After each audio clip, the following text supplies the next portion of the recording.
Pick a window. This is the Defenestrate Media Network.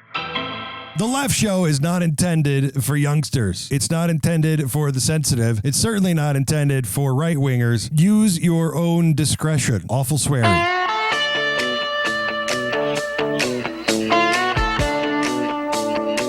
You know who the best-looking person sitting up there was? Who was it with the cowboy hat? No, J.M. Bell.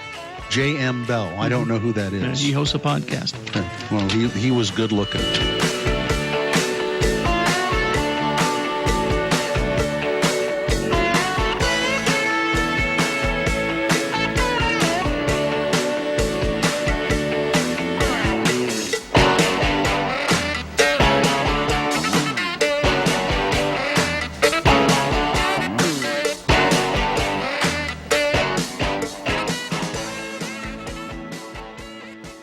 Joining me today, candidate for Congressional District 1 in Utah, run for the primary, which is this June, Michael Farrell.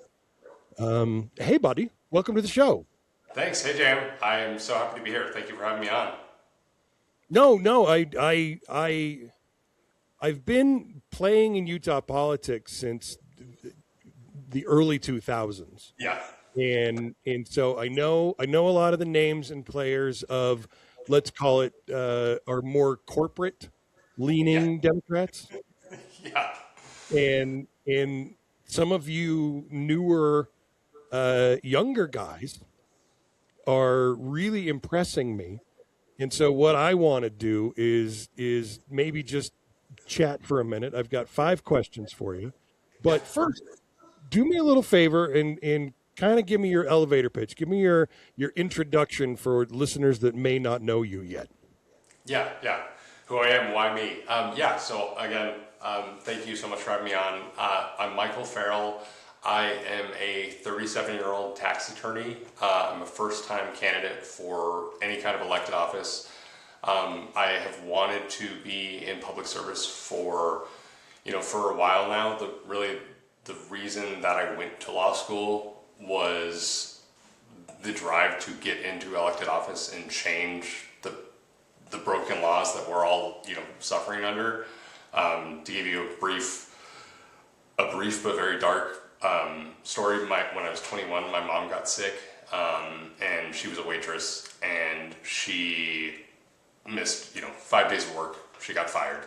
She lost her health insurance, and then, because we live in a terrible system where there's no actual safety net to help people. And so we took her to the hospital, and while we're there, they run a bunch of tests, and the bill is racking up. We leave with a $150,000 hospital bill and a terminal diagnosis. So she spent the last 6 months of her life with that sword of Damocles hanging over her head. And that was, I was actually finishing up my undergraduate degree at UCLA at the time when she got sick.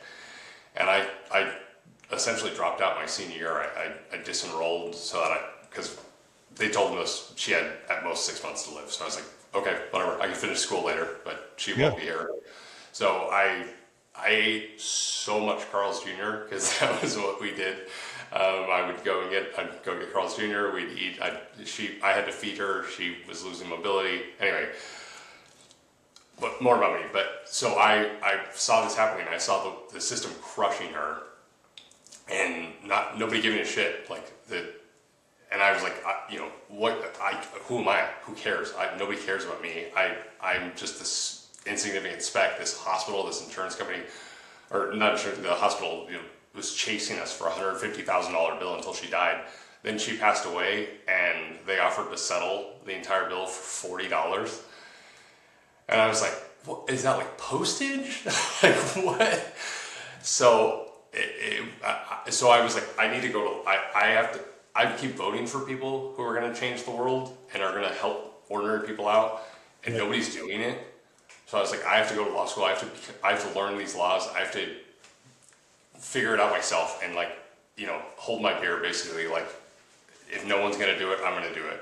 So I was 21, and I was like, I'm going to go to law school. I'm going to get I'm going to learn this stuff. I'm going to run for office, and I'm going to change these laws. And like, obviously, goes without saying, I support single-payer healthcare because I think the system that we have, the health insurance system we have, is just absolutely crushing ordinary people.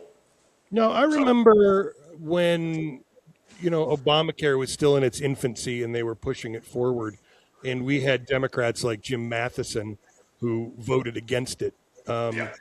My personal thing is pre-existing conditions. And if Obamacare did nothing else, getting rid of pre-existing condition discrimination was the most important for me because I'm a mess. And so we're all we live our lives and things happen, and then it's like now you're cursed. Now you're screwed. Good luck. Yeah. So let's do this. Let's hit some questions. Yeah. I have a neighbor outside revving his motorcycle. I don't know if you can hear it, but there's nothing I can do about my neighbors. It's just cool background. It can be. It was a street bike with a glug glug glug glug. I'd be more happy than if it's a ween ween ween, which is which I believe are the technical terms for those motorcycles. Yeah. So you're proposing policies. Your issues page is like a wish list of stuff that I care about. Yeah. So this is going to be a friendly interview, and if anybody's looking for some sort of hard hitting question, I see nothing to be upset about. It makes me very happy. But you've proposed policies like taxing billionaires, Medicare for all, expanding union power. So, I mean, the question comes down to what core values are driving your vision? Why do you believe a more progressive approach is not only necessary right now, but workable, especially given our federal government now? Yeah. I mean, those are two amazing questions. I'll just address the necessary at first, and then the workable. And it's hard to see like how some of this is workable, and I totally get that when it's like we're currently governed by a rich cabal of pedophiles, so it's like we're not exactly this close to Medicare for all. And I'm not naive. I understand that. Yeah. So why I think it's necessary is so many people, and this is not just like a Zohran Mamdani thing. This is not just a recency bias. So many people are like, "Hey, we're like drowning," and the pretend concept of an American dream is very quickly slipping through anyone's fingers. Right. I think it's necessary because Donald Trump got elected president twice, and he's a conman, he's a liar, he's a snake oil salesman, blah blah blah. JM, you and I don't need to talk about how bad Donald Trump is. Two bitches saying but Donald Trump got elected twice as president, lying, but running on a platform that he was gonna help ordinary people. He was going to make the government work for ordinary people. What is the point of government if we're not having government make everyone's lives easier? Like we're not to go like weird and anthropologically, but we gathered into communities like for what purpose? Like right now our government is constantly we are dealing with so much psychic damage from our government on a daily basis. Right. We should have a government that is actually making our lives easier, that is lifting us up, that is helping everyone, because we own them. We own these bastards. Like, we're paying the taxes. They are working for us, but we keep putting people in charge that do not care about us. So I think it's necessary to approach policy, to approach what the government should be doing with like a loud, proud, unequivocal message. What is the point of moderation here? What is the point of incremental? Donald Trump is president. He became president twice. Like, moderation is for absolute suckers and losers at this point. And I'm not saying that because we should dream big because, even a humble asshole like Donald Trump became president. But we should dream big because that's what people need, because they keep voting for liars and cheats and thieves like Donald Trump, who are promising them the world and then stabbing them in the back. And we need to learn that that's what people want from the government, because they're drowning in apathy and a government that does not give a shit about them. We need a fresh new deal. Yeah, 100%. Big ideas and loud voices pushing for progressive change, because it polls well. Yeah. It pulls well. It pulls well because people need that because they're like desperate for something that shows them that that the people that they're voting for give a shit about them. Like, Yeah. I think Democrats. I think that we set Donald Trump up to a piece of shit like him or someone like him to win in 2016. Yep. In 2009, when Obama won, we had this huge wave of enthusiasm. Oh, blue wave, it's going to be a bright new future. And then we did nothing to put the bankers who led to the Great Recession in jail. We did nothing to hold accountable the criminals and neocons who dragged us into 2 wars for billions of dollars and countless lives, American and Iraqi and Afghani lives wasted. We let it all go. And then we had 2 terms of Obama. So a lot of things changed for the good. A lot of things obviously didn't change for the good. Trump, what did we learn from the first term of Trump? Biden went into office, and then we did the same thing. We didn't actually hold these assholes accountable that are ruining this country. So, yeah, we need people who are going, like, I think the reason that I'm so supportive of taxing the rich, to one of the points you mentioned in my policy, Yeah. is for 2 reasons. One, so that we can have nice things. Because people in this country, we are the richest country on the planet. People deserve to have these nice things. We deserve to have, Americans deserve affordable healthcare. We deserve affordable housing. We deserve paid parental leave. We should not be, no offense to, I love the country, I've never been there, but we should not be looking at a small country like Denmark and being like, very jealous. They seem to have figured things out. Like, we have the means, we just don't have people in charge that care.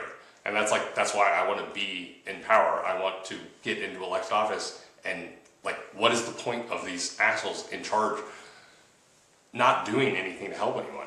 Just go, I look at all these politicians, like Ted Cruz, for example, who's just a career politician at this point. He's not doing anything to help anyone except his, corporate donors.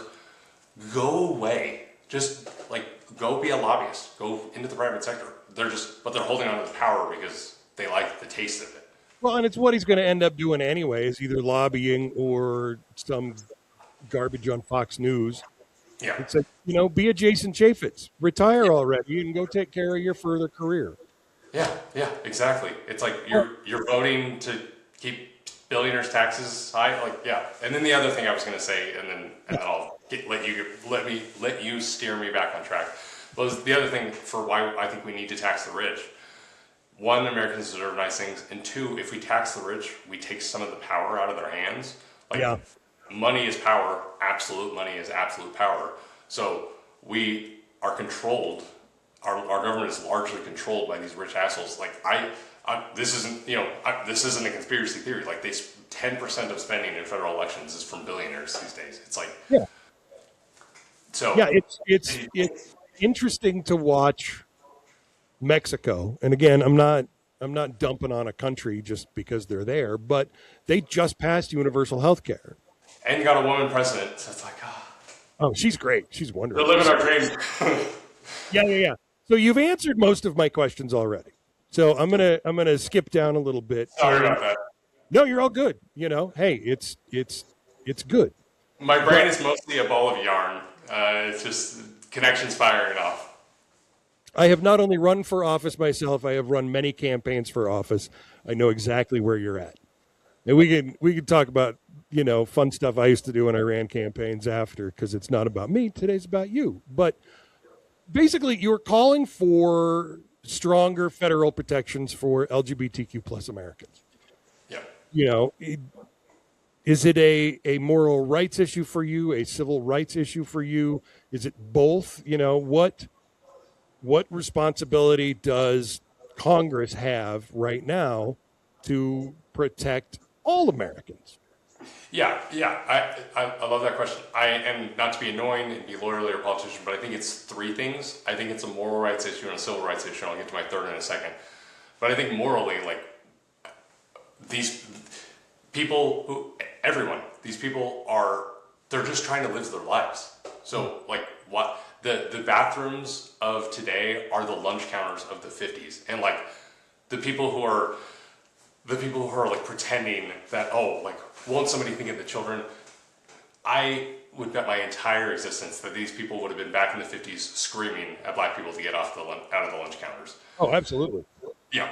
So, but I think it's a more like, we should not be kicking people who are just trying to live their lives. We shouldn't be using the power of the state or individuals kicking down on people who are just trying to live their lives and they're not hurting anyone. Like, what is the point of us attacking them? So like, morally, it's wrong, it's repugnant. These people are just trying to live their lives, not hurting anyone, they're not doing anything to anyone. And just like, not to, I don't know, this maybe sounds bad, but if you look at our society, it's not like it's easy to be, for example, transgender. They're not like, you're not a transgender person and people are like, would you like an easy life? Here's some money, here's a check. Like, that's who they want, that's who they are, that's who they want to be authentically, they want to live their lives.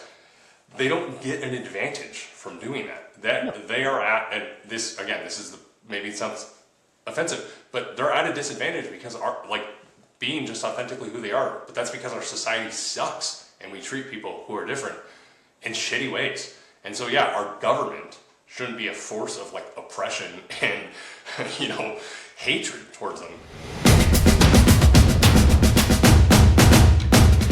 Get hurt in the game? We tough it out. Feel exhausted? We push on. Feeling down? We pull ourselves up by the bootstraps. But there are times when bootstraps aren't enough. When stress gets to us and we need to talk to someone about what we're really going through. So we're going to reach out because sometimes mental health is not a one-person job. Visit loveyourmindtoday.org. That's loveyourmindtoday.org. Brought to you by the Huntsman Mental Health Institute and the Ad Council. What if there was one place where comic book fans could get everything? News, reviews, debates, and deep dives every single week. And not just we read one issue and Googled the rest kind of takes. We're talking 15 years deep, over 600 episodes. That's right. The world's greatest comic book podcast has been breaking down Marvel, DC, indie books, movies, and fandom culture long before it was cool. Whether you're a lifelong collector, a casual fan who just saw the latest superhero movie, or someone trying to figure out where to even start, we have got you covered. And we don't always agree, which makes it way more fun. Yeah, way more fun. New episodes every Tuesday. Real opinions, real conversations. Zero gatekeeping. Check out the world's greatest comic book podcast at thecomicbookpodcast.com. Hey kids, comics!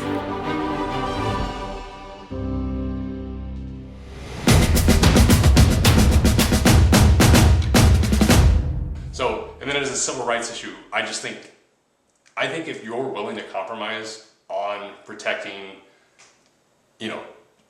let's go real high level here, protecting same-sex marriage, for example. Sure. If you're willing to compromise on that, you are willing to compromise on anything. You would sacrifice the rights of anyone. And I do think like civil rights on these things, it's like a line in the sand. It's like the Yosemite Sam and the Bugs Bunny thing, like don't cross this line. Like I think it has to be just no excuses, no at all. Like we defend LGBTQ rights, we defend same-sex marriage. Like we defend gender affirming care, things like that. If you're willing to step back and let someone's rights be taken away, you're willing to let anyone's rights be taken away. If you're going to make rights conditional, they're no longer rights. Yeah, they're privileges, and it's like and that very much is in this country. And one of the things, and this is completely unrelated, so I won't pivot to it because that's annoying when politicians do it. But the way that voting is treated in our country, like voting is very much treated like a privilege in our country, and we allow states to put these barriers and voter ID and bullshit, and we treat voting as a privilege, and that kind of stuff freaks me out because it's like, okay, so voting is supposed to be the sacred thing, but we constantly have elected officials scaling back on that. Like we're turning civil rights into civil privileges in this country. Yes. Absolutely. Oh, and then the third thing I was going to say of why I'm so supportive of that is like just like leave these people alone, you freaks. Like it's like at a human level, at a completely unrelated to like government. It's just like it literally nothing in my life changes because somebody wants to get gender change surgery. Nothing in my life changes because someone comes out as gay. Like, leave these people alone, you absolute freaks. It does not negatively impact my life in any way, shape, or form. So I have no idea why so many freaks in our government are so obsessed with it. So yeah, just the reason is why. Yeah, I think it's a feeder issue, and Yeah. I mean, when you look at Utah politics, we've got people like Gail Rosika that spend more time thinking about gay sex than gay people do, Yeah. and they get twisted and they get weird, and they build their little phone trees and they call up these other Republicans, and it's 10 nosy, members of a neighborhood that are just out for blood to have whatever they want and what they think, and then they lobby for it. And the problem that I think we have with this on a congressional level is how much money gets spent by people that feel this way. Yeah. I mean, it's like back in the old, Roman Empire. I have told this one many times, so for regular listeners, just buckle in. It's short, but it's if a Roman citizen was accosted on a road, Rome would respond. Yeah. It didn't matter who they were. It didn't matter how tall or short they were. It didn't matter if they were, gay or not. If they were, and I remember when. And this is American exceptionalism. I absolutely own it. But when an American would get hurt on foreign land, that would lead the news. Yeah. And now something happens and you get are they gay? Are they trans? Are they Democrat? Are they Republican? Let's quantify before we report. I miss, and I say this as a guy who remembers when Ronald Reagan got elected. Yeah, funny aside, we did my little fifth grade, we voted, and there was one vote for Jimmy Carter, and it was me. So, Well, that's also basically how the country went. So I know. Okay, so you've said, and I agree, we're the richest country in the world, and we should be investing more in people. So do you see your campaign as sort of a broader progressive movement to help shape the Democratic Party and get its head out of its ass, or are you just focused on just running and getting there? Do you have future plans if you win? Sorry, what was the last part? Oh, do you have future plans if you win? Yeah. I mean, I want to get in there and I want to bend the shape of the Democratic Party. Like, I think that, if I may be so bold, but I look at, AOC and I look at folks like her, obviously Zoran's an exceptional example of a great politician, but he's not in Congress. But to point to someone who I would aspire to be like in office and messaging would be AOC, and she has, to use the way too often used term, shifted the Overton window. But I think, to use another, vague metaphor as to what it means, bending the moral arc of the Democratic Party. Right. I think I look back at, 2009, we had, we started that year with 60 Democratic senators and we couldn't get a public option. And it's like, Jesus, real bad that we had that many corporate Democrats and we had that many members of Congress that were, quote unquote Democrat and quote unquote, the party of the working people, working class, and they were in the pocket of big pharma. And so I want to get in there, and I'm running as a Democrat. I'm a proud Democrat. I'm a New Deal Democrat. FDR is the best president we've ever had. I guess / Lincoln depends on your flavor of the day, but I think going in there and if we could replace every single member of the House with AOC and every single senator with I don't know, but with a way more liberal, we need more liberal voices in Congress, and I want to get into Congress and I want to drive that wagon, but I also want to help bring other folks up who are trying to run for office, whether here in Utah, locally. I want to lift those voices up because we need more. We don't just need more Democrats. That's not what we need. Because my point that I was trying to get to, and sometimes I miss it, but My point was in 2009, we had a lot of Democrats, but a lot of them were bad. A lot of them were centrist Democrats, vaguely Republican. Joe Lieberman, isn't he didn't he become a registered Republican? But we had people like that were quote unquote Democrats. And it's like, that's not what we need. It'd be great if we had a lot of Democrats, but we need actual liberal Democrats, actual ones that are progressive, that hold those progressive values, that give a shit about ordinary people. Because I think that's really the line for politicians, for our elected officials. It's not Democrat, it's not Republican. It's, do you give a shit about ordinary people or do you not? And JM, I don't know if you've looked, but the people who do not are currently winning by quite a lot. Oh, yeah. So I want to get in office as someone who's running as, yes, I'm a Democrat, the D will be next to my name, but I give a shit about you. I want to get in office. I don't need this. Like, no, these people who are in office, again, like, just get a private sector job if you don't want to help people. Like, go be a lobbyist. I don't understand. And I know you're like, well, obviously, Michael, they want it for the power, but it's like, what is the point? Go away. Like, if you're not going to be in office to help people, you should just get the hell out of there. And I want to get in there. Yeah, and it's one of the things that I was reading on your page earlier, the no stock trades for Congress. Yeah. Because I think that a lot of the bad elements we see, both with Republicans and corporate Democrats, is they have found a money making machine, and as long as that's there, we're going to keep attracting headaches. Yeah. I want my Star Trek future. That's what I want. But instead, we're in the back catalog of the canon, and we're coming up on our World War III moment.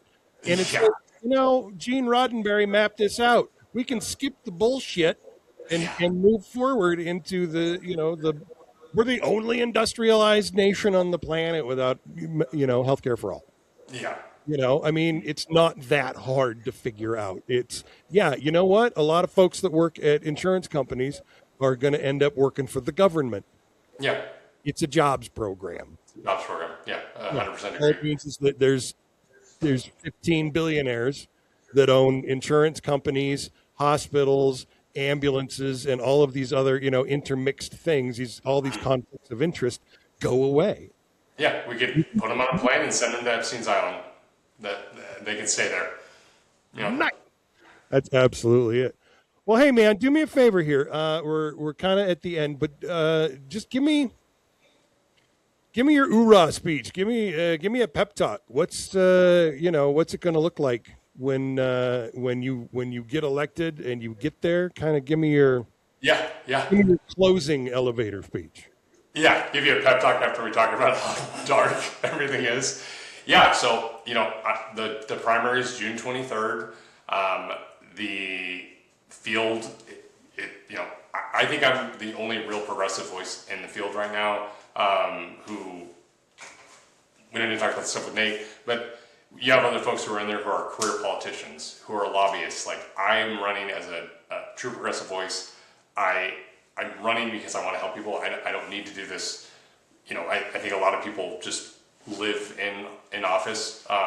People can surmise who I'm talking about here, but I'm going to get in office. We're going to hit the ground running in January. I will be putting forth piecemeal pieces of legislation to help working people, and I will make Republicans and corporate Democrats vote it down. Like, day one, $20 minimum wage tied to inflation. That's going to be on the floor. I want to see you vote it down. Like, I want to see these rich a-holes in office who don't care about ordinary people think $7.25 an hour is okay. I want to see them vote it down. And if they do, then we're going to name them, we're going to shame them, we're going to chase them, we're going to keep introducing that bill until we get it through, because that is the job of a legislator, is to legislate and to help people. So yeah, I'm going to hit the ground running with piecemeal pieces of legislation, not like this, what does Congress do these days? They pass omnibus legislation and then they go on vacation for 6 months. So we're going to do piecemeal pieces of legislation to help people, tax the rich, raise minimum wage, affordable housing, and I'm going to be investigating a lot of the corruption that we've seen in our government. Like, I'm going to just scratch and claw to get onto oversight committees. Because first of all, that'll be very fun. I will be frank. The amount of corruption that I'll be busy. I'll be working, I'll be working 25 hours a day. investigating the corruption of Trump, yes, of Republicans, yes, but I am not at all. It's not a partisan issue, as we were talking about with the congressional stock trading issue. Like, we have a lot of folks in office, both sides of the aisle, that have made a lot of money off of, using insider knowledge. I think we proved this week that when we do root out bad Democrats, we run them off.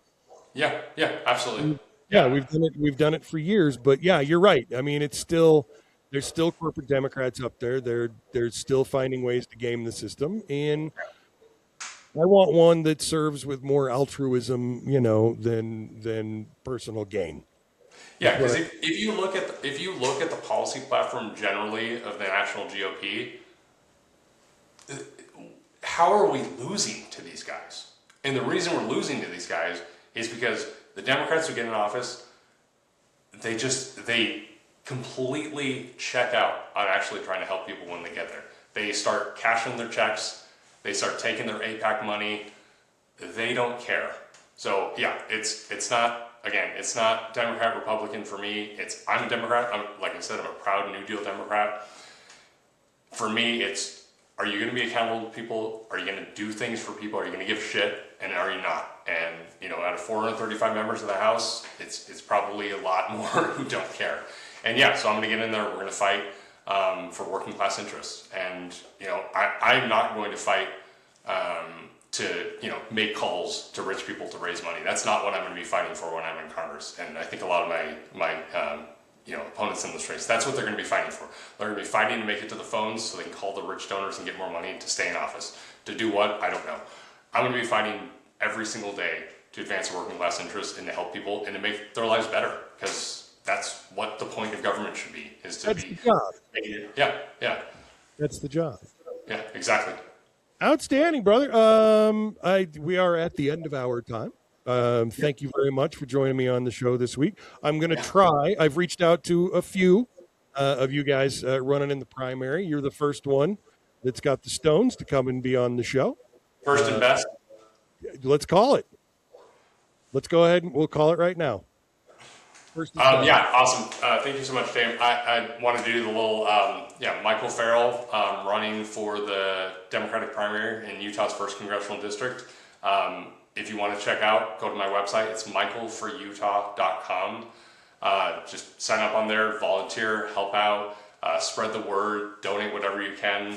Any little bit helps in running a grassroots campaign against some corporate donated and bot opponents. So yeah, anything to help. Yeah. Yep. Give me the website one more time.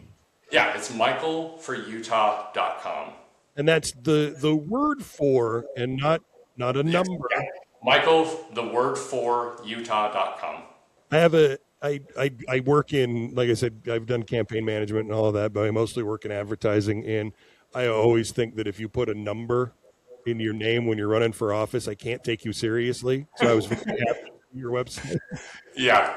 Because you do that, it looks a little bit more like an AOL handle. Yes. Yep. That's it exactly. Outstanding. All right, buddy. Thank you so much. I appreciate your time. Of course. Thanks, James. I appreciate yours. You bet.